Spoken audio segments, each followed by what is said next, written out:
G'day, here's a few pieces of Boulder Opal from central Queensland, rules in millimetres, material's been wetted. The white that you can see is the reflection of the lights. Basically it needs to be cut down like that.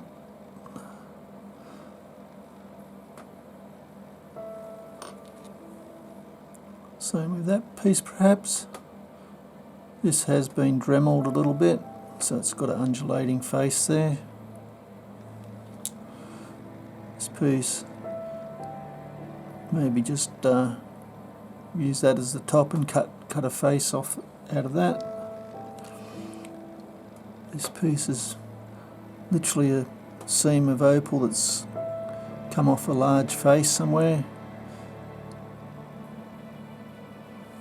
Might have a crack. It appears to be like a crack, but it could be filled back in there.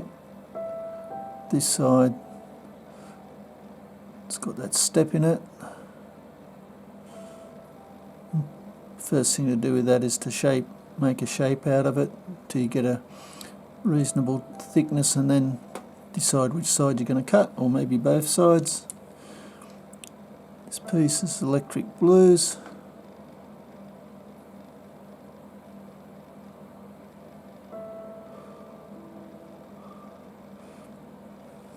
This bit I just threw in.